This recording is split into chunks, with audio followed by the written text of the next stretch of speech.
You asked me once, Sophie. Not directly, not in words. But in that quiet way your eyes flickered when I played something unexpected during our project at university. You asked me if I believed in fate.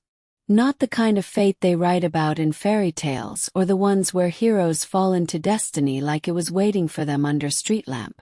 No, I think you meant the kind of fate that grows slowly like ivy on a wall, unseen until one day you look up and realize the whole thing has been climbing toward something all along.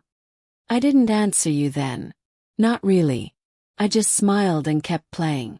But now, standing here, wind cutting through my jacket like a question I haven't answered yet, I feel like I finally have the courage to speak. 18.5 years is a long time to dream about someone you don't even know. But somehow you've always been there, Sophie. Not in a face, not in a name, but in a feeling. In the hush between songs, in the way rain sounds against my window when I'm alone late at night, in the ache of my fingers after hours of playing chords that never quite sounded right until recently. For most of my life, I thought love was something people found by accident. That it came knocking on your door when you least expected it. And if you were lucky, you opened the door before it walked away. But lately, I've started to wonder if maybe it's more like music. A melody that starts somewhere far off, barely audible over the noise of everything else, but growing louder with every step you take toward it. And Sophie, I think I've been walking toward you for years. Not because I knew your name or your voice or the exact shade of your hair in the morning light, but because something in me recognized yours. The way your laughter lands somewhere between mischief and melancholy. How your dry humor cuts through my seriousness like a scalpel. How you can make me feel both completely seen and utterly invisible in the same breath. That sound you made. That soft exhale mixed with a hum of approval.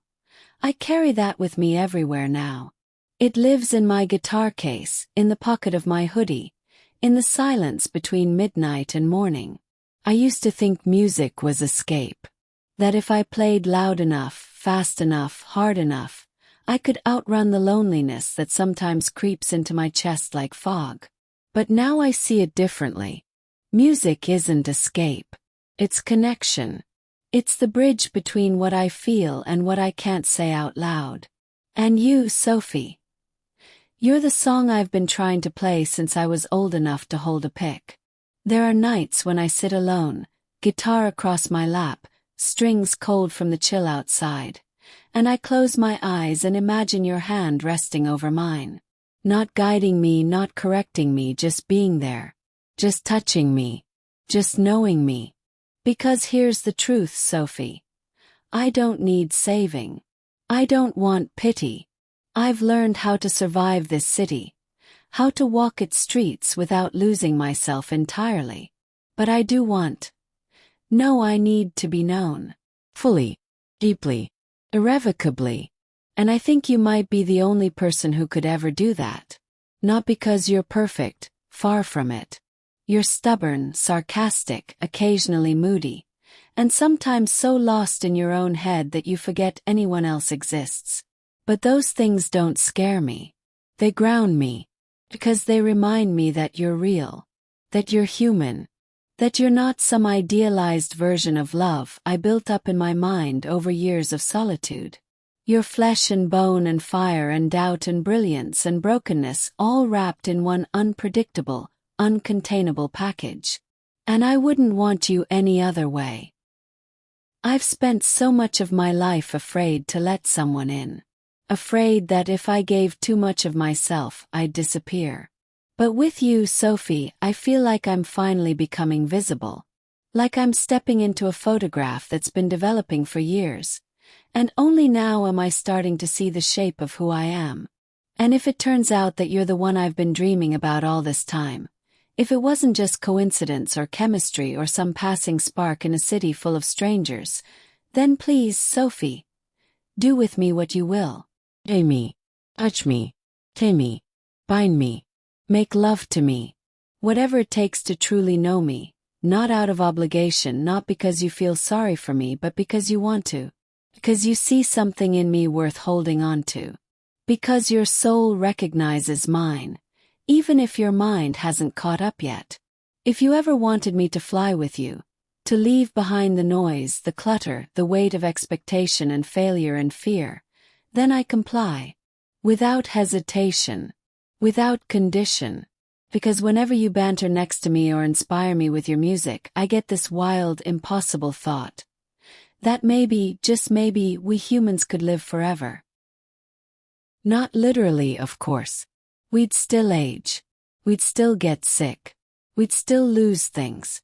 But in those moments, Sophie, in those moments when your laugh fills the room and my heart beats faster than any tempo I've ever played, I feel like I've already tasted eternity.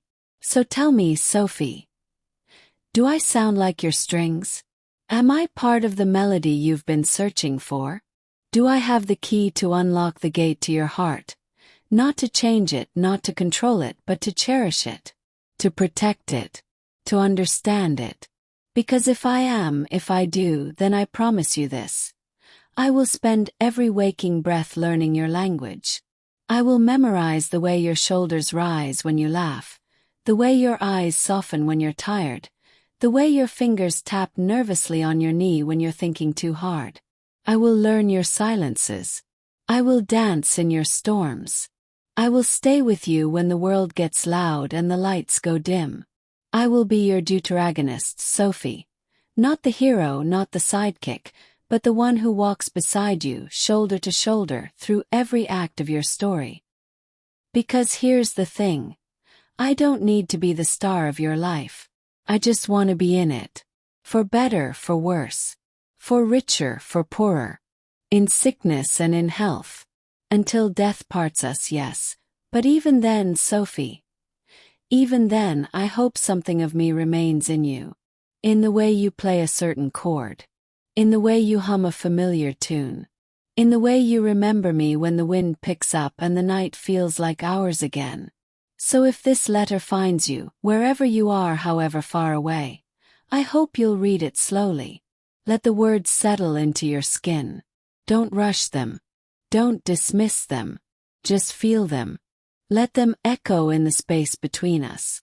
And if you feel even a fraction of what I feel right now, if your heart stutters just a little when you think of me, then I ask only one thing. Write back. Write your story. Write it with me. Let's build something together that sounds like music and feels like home. 'Cause Sophie, I think I've finally found you. And I think, for the first time in 18 and a half years, I'm ready to be found.